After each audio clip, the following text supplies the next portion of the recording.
Ladies and gentlemen, welcome back to PAX. It's 2014 here at Boston, Massachusetts for PAX East, and we've had WildStar on all 3 days here at the Twitch booth, but I feel like maybe I've got the most special WildStar segment coming up because we get to see something that a lot of people haven't had a chance to see outside of the show, but maybe here at the show. Yeah, so at our panel on Friday, we got to unveil our Warplots flick.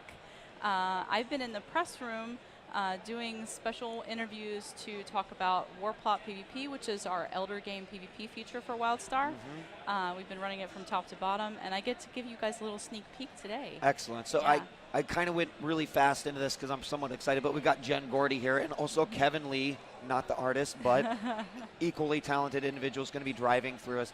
So can you give us, even for those, obviously a lot of the audience are very familiar with WildStar. They've played it. They've got a chance to play during the beta period as well. Can you give us kind of the overview, the high level of Warplots before we jump into it? Sure. So Warplots is our Elder Game PvP feature. You start to participate in it at level 50. It is a War Party based 40v40 customizable match. So I say War Party meaning that you actually have to go out and create a team called a War Party. It has a fixed size of 80 members, so you can hold more than the match size can for backup. The War Party owns the War Plot, and you can go into it. You have a special War Party currency called War Coins, and that's used to customize your base.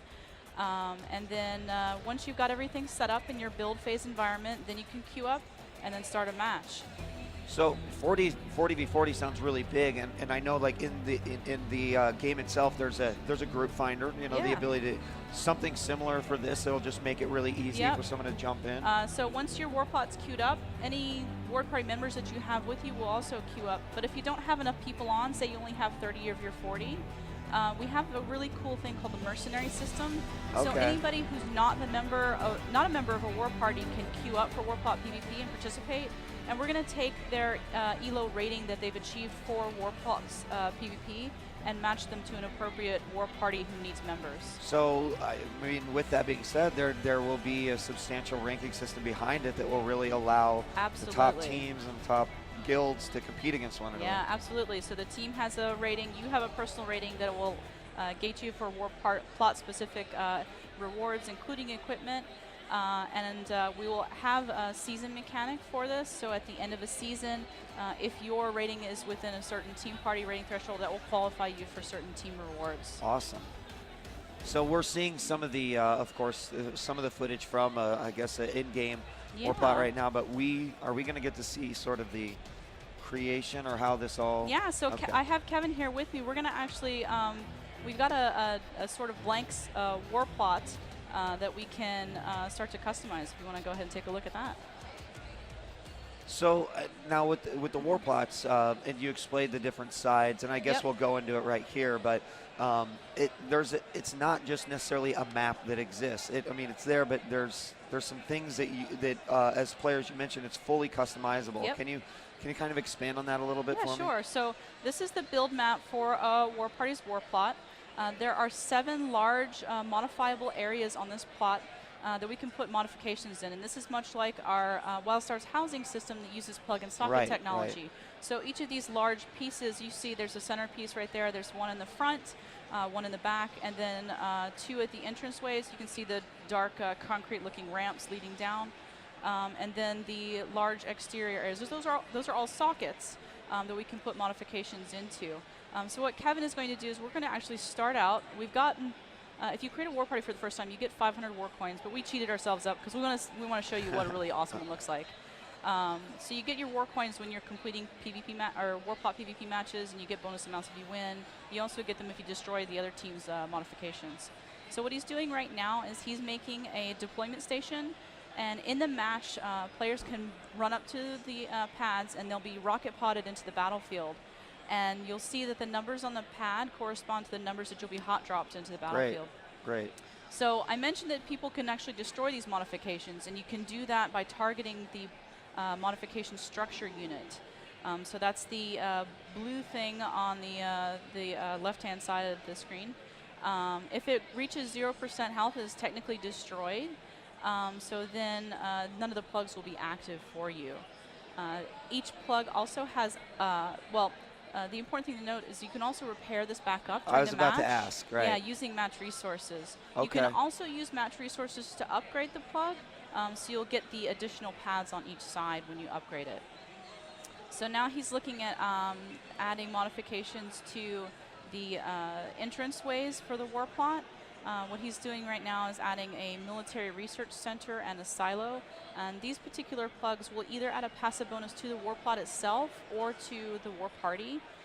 For the military research center, it's going to do a bonus to all of the free place deployables that you place around, because you can put traps and turrets in various spots on the Warplot.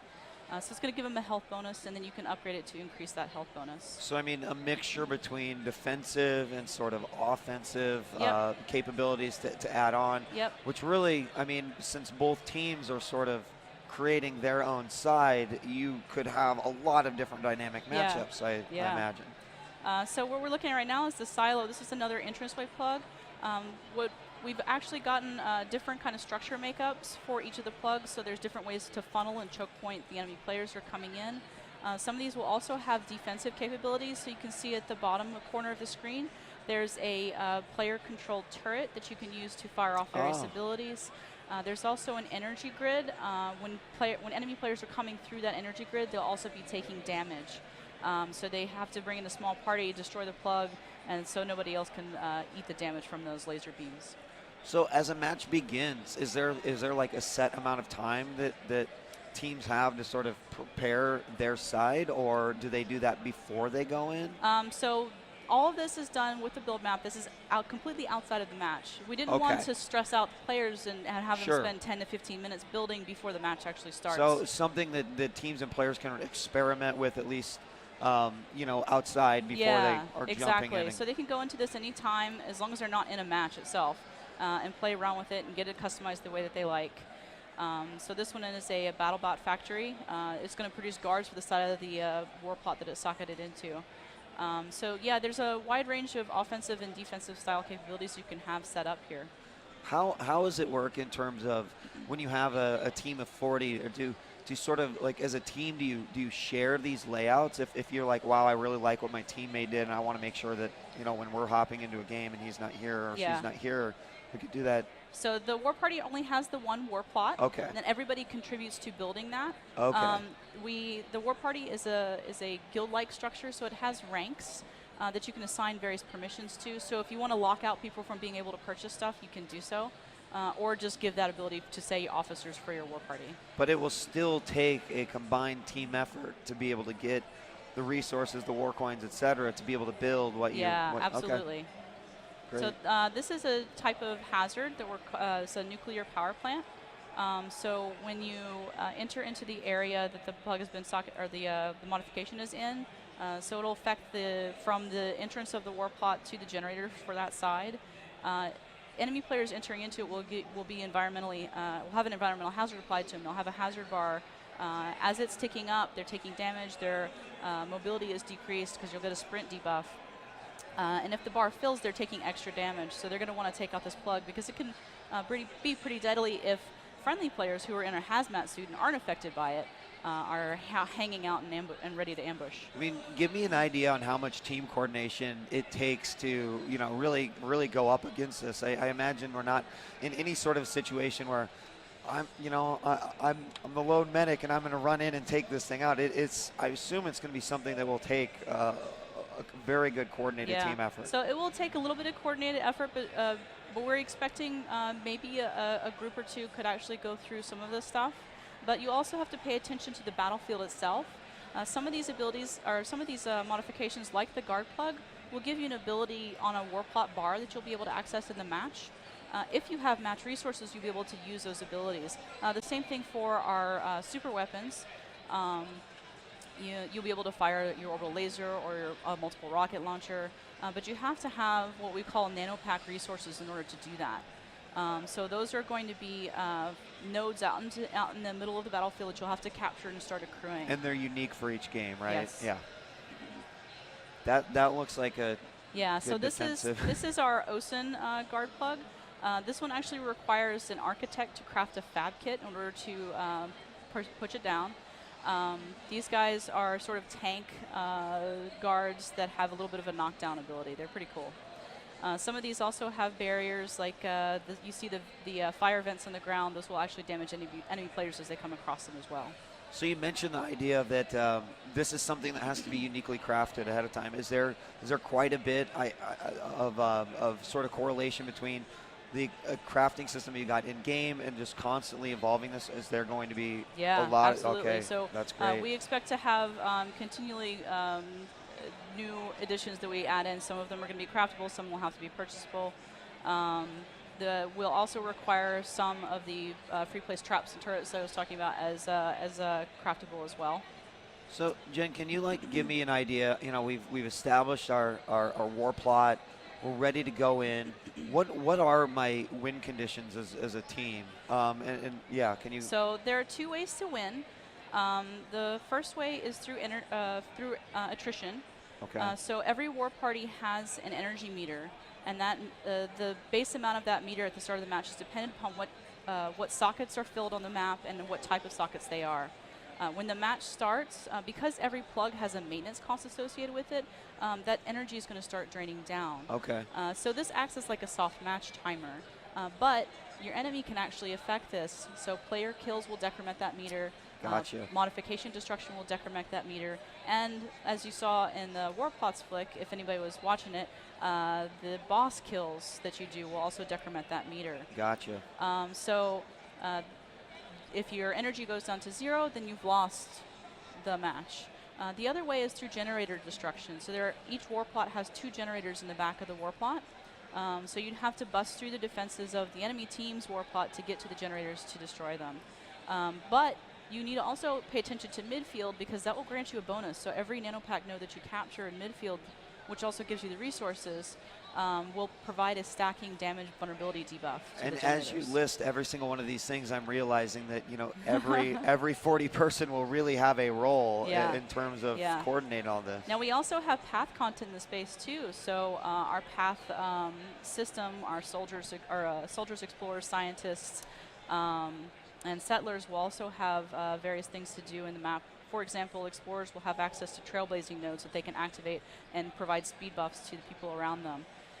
What we're actually looking at right now is my favorite plug. This is a boss summoner unit. And if you have this modification installed, you can go to veteran dungeons and get a chance to receive a boss token, or you can go to our raid bosses and have a chance to receive a boss token. You put that in your war party's bank, and when you're playing the match, you can consume that token to summon a holographic 20-man version of that boss. That's really awesome. Yeah. I don't think that's something so unique. I don't think that's ever been done before. So when he's summoned out, he'll defensively patrol your base, or you can choose to use an ability on your bar to, if you have match resources, of course, to send that guy out to the enemy warplot to do some damage. So he'll actually attack generators, he will attack guards, you can use them to distract the enemy. Warplot bosses will even fight each other.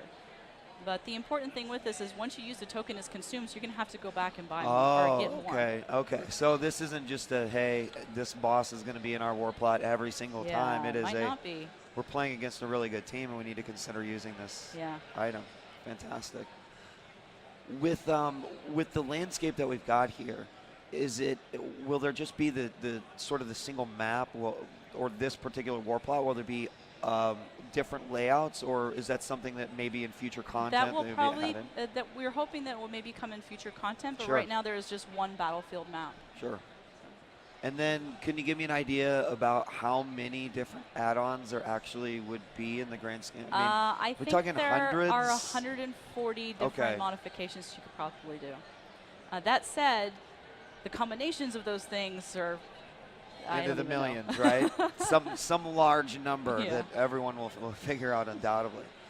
So I know that a lot of WildStar fans obviously have been sort of wondering where you were going to go with this. How's the reception been so far? Well, so far the reception has been pretty good. We've had a lot of performance issues in our beta server environment, but that's expected, so we've been spending a lot of time focusing on doing the fixes for that. Our last run that we did on Nexus was really fun, and we're going to continue to fine-tune and get this ready for launch. It's been awesome. And launch, of course, is June 3rd. June 3rd, right? Yep. Pre-order available right now. We are pre-ordering now. Is there anything else about Warplots that we didn't necessarily cover that we need to make sure that people are fully aware of? There is a lot of information. I'm probably forgetting most of it because I've been in press interviews for so long. But we're going to be doing deep dives for this system over the next few weeks. We're going to be launching our Warplots flick on the web, and we're doing a dev speak as well. So we've got a bunch of information coming out. We're going to continue to keep you guys updated as the system progresses. It's going to be awesome. Fantastic. Well, it looks great. I really appreciate you coming on and sharing. Thank you, Kevin, for driving camera and giving us all those great shots. And Jen, thank you very much for coming on. More WildStar, it's released on June 3rd, but you can pre-order it right now. And guys, thanks for checking out Warplots. We're going to have more coming at you from the PAX floor at the Twitch booth. Thanks for joining us. We'll be right back.